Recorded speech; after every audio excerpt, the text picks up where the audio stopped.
Et si on parlait de la dépression post-voyage? On parle pas assez de ce sujet-là. On voit dans les voyages que le côté positif que ça nous apporte. Et en même temps, il y a de quoi. Ce sont des expériences à vivre. Généralement, on garde de très bons souvenirs. Ça peut changer une galère en souvenir positif. Alors que clairement, dans la vie de tous les jours, quand t'as une galère, c'est jamais positif et t'en gardes jamais du positif. Mais quand c'est en voyage, c'est différent. Tu vois pas les choses de la même manière et du coup, c'est vraiment un bon moment. Ça reste extraordinaire de voyager. Mais c'est vrai qu'on passe à côté du fait que, après avoir vécu un moment aussi extraordinaire, justement, on peut avoir un petit coup de mou finalement. Parce que ça peut nous créer une mini dépression, voire une grosse dépression. Il y a des personnes qui peuvent être plus ou moins touchées par ça, mais généralement le retour à la réalité, comme on l'appelle si bien, fait du mal.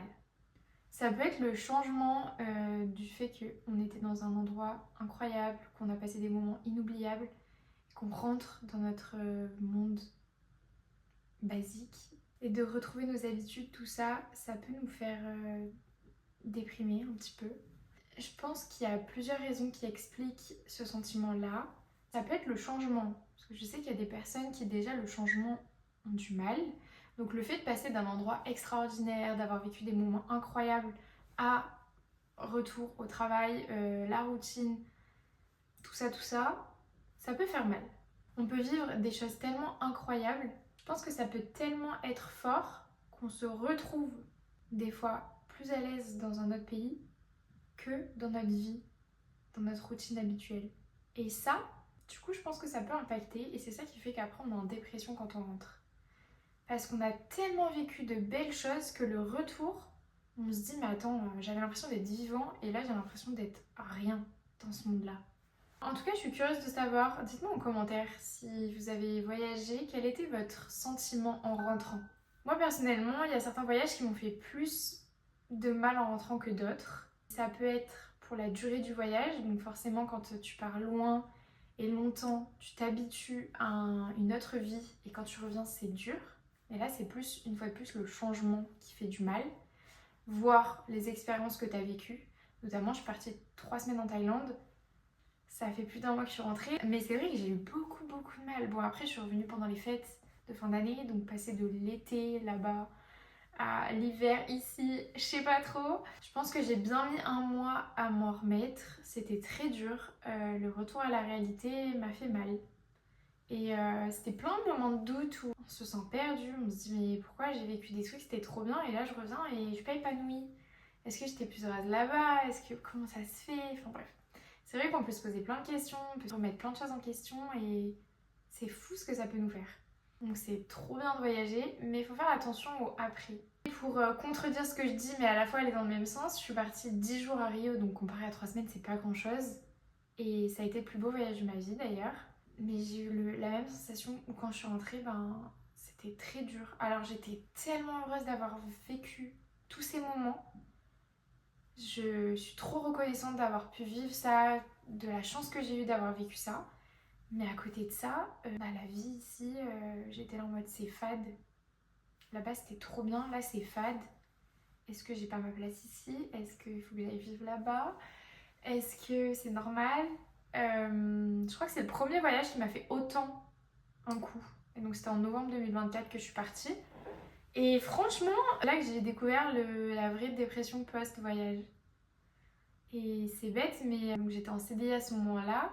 Et en fait, c'était un peu ce qui me tenait, ce qui me donnait un objectif de vie, d'avoir un voyage de réservé. Et quand je suis rentrée, je me suis dit, mais en fait, t'as pas de voyage de réservé et tu rentres et tu retournes à ta vie. Alors, je réalisais pas. Du coup, ça va le fait de pas réaliser au début. Parce que je crois que je suis rentrée en milieu de semaine et j'ai rattaqué à travailler le lendemain. Donc en fait, j'ai pas eu de moment entre les deux. Et tant mieux, en vrai, je vous conseille de faire ça, même si c'est super dur.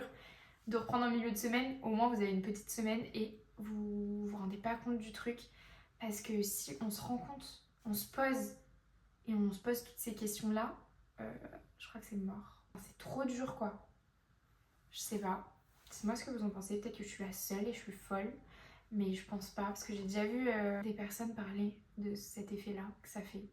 En fait, on se remet vraiment totalement en question et c'est là qu'on voit que les voyages, ça agit sur la personne et pas que sur l'expérience à vivre et sur les moments et sur les beaux paysages et sur les gens gentils qu'on rencontre.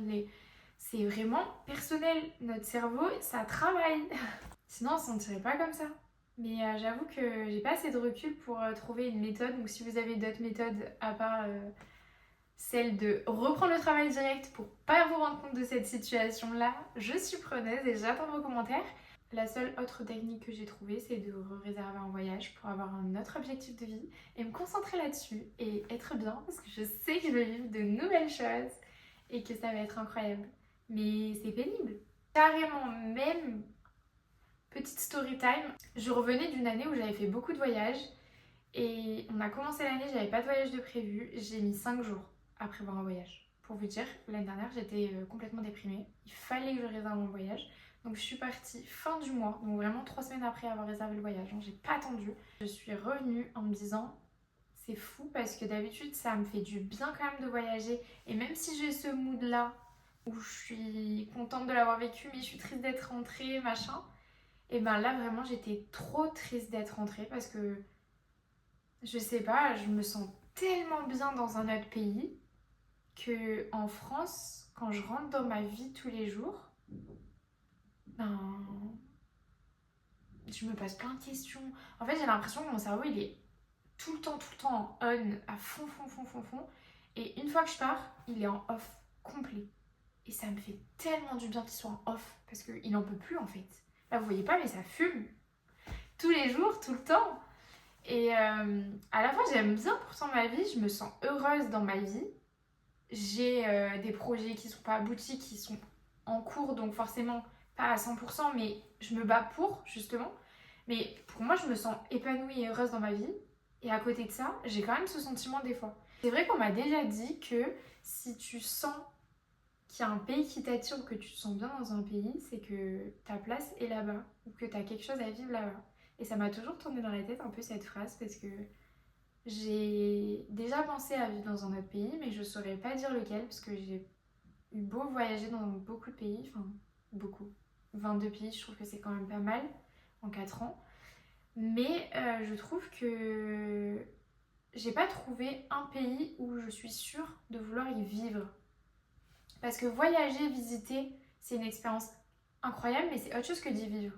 Alors si je pense que le Brésil, je pourrais, parce que j'ai vraiment eu ce sentiment, j'ai eu un coup de cœur, comme vous le savez déjà, je me répète. Ceux qui me connaissent, vous savez vraiment, c'est le Brésil, il est gravé là de toute façon. Mais par exemple, la Thaïlande, c'était trop bien, mon voyage était incroyable, mais je me verrais pas vivre en Thaïlande. Même ne serait-ce que 6 mois. Je sais pas, c'est pas un pays où je me vois faire mes habitudes de tous les jours, ma petite routine. Alors que par contre au Brésil, c'est le seul pays qui m'a fait me dire oui, tu te vois faire ta petite routine de tous les jours là-bas, dans ce pays-là. Donc peut-être que c'est un signe, je sais pas comment il faut l'interpréter. Est-ce qu'il y a des docteurs de voyage par ici qui peuvent m'aiguiller? Non, mais je sais pas ce que vous en pensez de cette phrase-là, mais c'est vrai que cette phrase, elle m'est toujours restée en tête. Je sais pas, peut-être qu'il faudrait que je creuse un petit peu plus là-dessus. Je vais méditer ça. En tout cas, voyager, c'est la vie, mais par contre, faites attention parce que des fois, ça vous perturbe un petit peu et le retour est un peu plus difficile. Mais c'est pas grave, vous reprenez un voyage, vous repartez et vous rekiffez. Et sur ce, je vous fais des bisous.